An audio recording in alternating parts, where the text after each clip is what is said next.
Hello friends, तो mom club India में आपका स्वागत है। फ्रेंड्स, हर माँ चाहती है, हर महिला चाहती है कि उसकी जो डिलीवरी होती है वो एक नॉर्मल तरीके से हो। बट कभी कभी कोई ऐसी कॉम्प्लिकेशन आ जाती है, ऐसी सिचुएशन आ जाती है कि डॉक्टरों को आपकी सिजेरियन करनी पड़ती है। वैसे तो हर माँ जो पेन होता है पेन बर्दाश्त करने के लिए भी स्टार्ट होती है, वो चाहती है कि मैं हर कोशिश करूँ कि मेरी नॉर्मल डिलीवरी हो। हर तरीके का मतलब प्रयास करती है, योगा करती है, एक्सरसाइज करती है, वॉकिंग करती है। बट फिर भी कहीं ना कहीं हमारी लास्ट टाइम पे ऐसी सिचुएशन आ जाती है जिससे कि हमें मतलब ऑपरेशन की तरफ जाना पड़ता है। ऐसी ही कई सिचुएशन होती है, जैसे कि बच्चे ने पेट में टट्टी कर लेना, बच्चे की ब्रीच पोजीशन होना, बच्चा का प्लेसेंटा प्रीविया होना, या फिर बच्चे का उल्टा होना। बहुत सी कई प्रॉब्लम होती है जिसके बाद कि डॉक्टर को आपका सिजेरियन करना पड़ता है। तो फ्रेंड्स, अगर आपकी पहले डिलीवरी हो चुकी है और आपकी सिजेरियन डिलीवरी हो चुकी है और आप चाहते हो कि आपकी जो दूसरी डिलीवरी हो रही है वो नॉर्मल हो, तो क्या ये संभव है? तो फ्रेंड्स, बिल्कुल संभव है। आपकी सिजेरियन डिलीवरी के बाद 10 में से 7 महिलाएं ऐसी होती है जो कि सिजेरियन डिलीवरी के बाद नॉर्मल डिलीवरी करवा सकती है। ये भी कोई कंडीशन होती है, कुछ कंडीशन होती है जिसके बाद कि आप नॉर्मल डिलीवरी ट्राई कर सकते हो। तो सबसे पहले तो अगर आपको नॉर्मल डिलीवरी ट्राई करना है आफ्टर सिजेरियन, तो उसके बाद होना चाहिए आपकी जो प्रेगनेंसी है, वर्तमान में जो प्रेगनेंसी चल रही है प्रेजेंट टाइम पे, वो जो प्रेगनेंसी है वो बहुत ही हेल्दी होनी चाहिए, बहुत ही नॉर्मल होनी चाहिए। उसमें किसी भी प्रकार की कोई कॉम्प्लिकेशन नहीं होनी चाहिए, क्योंकि अगर कॉम्प्लिकेशन होती है तो डॉक्टर रिस्क नहीं लेते हैं, वो सिजेरियन की तरफ ही जाते हैं। सेकंड कारण होता है आपकी उम्र ज़्यादा ना होना। फ्रेंड्स, अगर आप 35 प्लस है तो डॉक्टर रिस्क नहीं लेते हैं बिल्कुल भी, क्योंकि जो नॉर्मल डिलीवरी के लिए जो एक एक्सरसाइज होती है, जैसे ब्रीथिंग प्रॉब्लम होती है, जैसे हमें ब्रीथ लेनी पड़ती है नॉर्मल डिलीवरी के लिए, ब्रीथ छोड़नी पड़ती है फिर लेनी पड़ती है।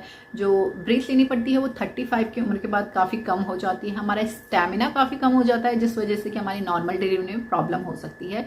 इस वजह से अगर आपकी उम्र ज़्यादा है तो डॉक्टर आपकी नॉर्मल डिलीवरी कराने के लिए मना भी कर सकते हैं। तो थर्ड रीज़न होता है फ्रेंड्स आपका प्लेसेंटा की पोजीशन। तो जैसे कि आपको पता है कि अगर आपकी प्लेसेंटा की पोजीशन मतलब इंटीरियर या पोस्टीरियर है तो वो ठीक होती है आपकी नॉर्मल डिलीवरी के। वहीं अगर आपकी प्लेसेंटा की पोजीशन प्लेसेंटा प्रीविया है आपको, या फिर इसमें आपकी नॉर्मल डिलीवरी की चांसेस कम हो जाते हैं। डॉक्टर रिस्क नहीं लेते हैं इसमें भी, क्योंकि ये कहीं ना कहीं जो बच्चादानी का मुंह होता है वो पूरा कवर्ड होता है आपके प्लेसेंटा से। तो ये भी कारण होता है जिससे कि आपकी नॉर्मल डिलीवरी ना हो सके और आपको मतलब सिजेरियन ही करवाना पड़े।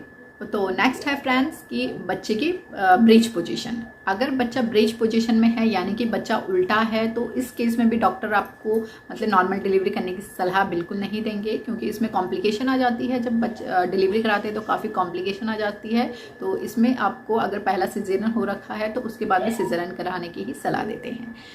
तो फ्रेंड्स, ये तो बात हुई कि किन केस में आप नॉर्मल डिलीवरी करवा सकते हो और किन केस में आप नॉर्मल डिलीवरी नहीं करवा सकते हो। तो अब बात करते हैं कि अगर आप मतलब वेजाइनल डिलीवरी चाहते हो आफ्टर सिजेरियन, तो आपको क्या क्या बातों का ध्यान रखना है। अब मैं आपसे शेयर करूंगी कुछ ऐसी इम्पॉर्टेंट बातें, इम्पॉर्टेंट मतलब पॉइंट जो कि आपकी caesarean delivery after vaginal delivery से रिलेटेड है।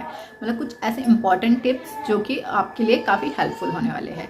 तो फ्रेंड्स, सबसे पहले तो बात यह है कि आपको अगर आप बर्थ कराना चाहते हो अपना नॉर्मल डिलीवरी से वेजाइनल बर्थ कराना चाहते हो आफ्टर सिजेरियन, तो सबसे पहले आप ये जान लीजिए कि आपको दर्द बहुत ज़्यादा होने वाला है, क्योंकि ये कहीं ना कहीं आपकी फर्स्ट ही डिलीवरी है, फर्स्ट ही नॉर्मल डिलीवरी है। क्योंकि जो आपकी पहली डिलीवरी हो चुकी है वो कहीं ना कहीं सिजेरियन थी, जिसमें आपको पेन नहीं हुआ था। तो ये जो डिलीवरी हो रही है ये आपकी पहली बार ही डिलीवरी हो रही है, तो आपको उतना ही टाइम देना पड़ेगा, उतना ही दर्द सहना पड़ेगा जितना कि पहली डिलीवरी में सहते हैं। क्योंकि जिन माओं की पहले भी नॉर्मल डिलीवरी हो चुकी है और सेकंड भी नॉर्मल हो रही है, उनको दर्द उस हिसाब से कम होता है। जिनकी नॉर्मल डिलीवरी हो चुकी है उनको अगर पहले 10 से 12 घंटे पेन में रहना पड़ा, तो सेकंड टाइम उनको सिर्फ 4 से 5 घंटा ही पेन सहना पड़ता है और जल्दी डिलीवरी हो जाती है सेकंड टाइम पे। लेकिन अगर आपकी पहला सिजेरियन हो चुका है और दूसरा नॉर्मल है, तो उतना ही टाइम देना पड़ेगा आपको जितना कि आपको फर्स्ट डिलीवरी में देना पड़ता है, क्योंकि कहीं ना कहीं ये आपकी फर्स्ट ही डिलीवरी है, फर्स्ट ही नॉर्मल डिलीवरी होगी। क्योंकि ये होता है इसमें आपकी बच्चादानी खुली हुई नहीं है, क्योंकि जिन महिलाओं की पहले से ही नॉर्मल डिलीवरी हो चुकी है उनकी कहीं ना कहीं बच्चादानी खुली हुई रहती है, इस वजह से उनको दर्द कम होता है। आपकी जो बच्चादानी है वो अभी तक खुली हुई नहीं है, इसलिए आपको उतना ही दर्द सहना पड़ेगा जितना कि पहली प्रेगनेंसी में, पहली डिलीवरी में सहना पड़ता है। तो ये आपके लिए कहीं ना कहीं फर्स्ट ही पहली नॉर्मल डिलीवरी ही हुई, आपको दर्द ज़्यादा सहना पड़ेगा और ज़्यादा घंटे पेन में रहना। दूसरा है आपके पास ऑप्शंस, जो ऑप्शंस होते हैं वो काफ़ी कम हो जाते हैं आपके नॉर्मल डिलीवरी के लिए। क्योंकि क्या होता है, अगर आपकी पहले सिजेरियन हो चुकी है तो जो डॉक्टर्स होते हैं वो आपको वेजाइनल जेल नहीं डाल सकते आपकी वेजाइना में पेन कराने के लिए, और जेल नहीं डाल सकते, प्लस आपका मेडिसिन नहीं डाल सकते हैं पेन की, आपको पेन का कोई इंजेक्शन भी नहीं दे सकते हैं। क्योंकि क्या होता है, अगर वो पेन का इंजेक्शन देते हैं तो उससे कहीं ना कहीं जो आपकी यूट्राइन है वो कहीं ना कहीं रैप्चर हो जाएगी, यानी पेट के अंदर फट जाएगी। तो डॉक्टर्स के लिए काफ़ी रिस्की होता है ये चीज़, इसलिए वो आपको कोई भी ऐसा पेन का इंजेक्शन नहीं दे सकते हैं। अगर आपको नॉर्मल डिलीवरी करवाना ही है तो अगर आपकी खुद से अगर पेन उठता है तो तभी हो सकती है आपकी नॉर्मल डिलीवरी। क्योंकि सीजन डिलीवरी में जो पेन का इंजेक्शन होता है वो देना काफ़ी कॉम्प्लिकेशन होता है, इससे जो रप्चाइन होती है, जो यूट्राइन होती है वो रैप्चर हो सकती है। फ्रेंड्स, थर्ड होती है आपकी स्कार थिकनेस। फ्रेंड्स, अगर आपकी सिजेरियन डिलीवरी हो चुकी है पहले तो जो आपके टाँके हैं, जो स्कार्स बोलते हैं उनको स्कार, तो अगर वो थिकनेस है यानी 3 से कम है तो डॉक्टर आपको नॉर्मल डिलीवरी करने की सलाह बिल्कुल नहीं देंगे, क्योंकि उसमें रैप्चर होने का खतरा होता है। यूट्राइन जो रैप्चर होता है, जो फटने का खतरा काफ़ी ज़्यादा होता है, इसलिए आपको नॉर्मल डिलीवरी कराने के लिए डॉक्टर मना कर सकते हैं। तो जो अगर आप नॉर्मल डिलीवरी कराना चाहते हो तो आपको जो स्कार थिकनेस होती है वो 3 से ज़्यादा होनी चाहिए, यानी कि 4 या 5 होनी चाहिए। इसके बाद ही आप नॉर्मल डिलीवरी के लिए ट्राई कर सकते हैं। आपको अगर नॉर्मल डिलीवरी चाहिए तो आपको बहुत ही अच्छा हॉस्पिटल चुनना है जिसमें सारी फैसिलिटीज़ अवेलेबल हो और बहुत ही एक्सपर्ट डॉक्टर हो, जो कि आपकी अगर कोई रिस्क भी हो रहा है तो उसको अच्छे से कवर कर पाए। तो ये चुनना बहुत ही ज़रूरी होता है आपको अगर आप नॉर्मल डिलीवरी चाहते हैं, क्योंकि ऐसा ना हो कि एंड टाइम पे जो डॉक्टर हैं उन्होंने आपको कहीं और रेफ़र कर दिया और आपकी सिचुएशन बहुत ही क्रिटिकल हो और बाद में बहुत ज़्यादा आपको परेशानी हो।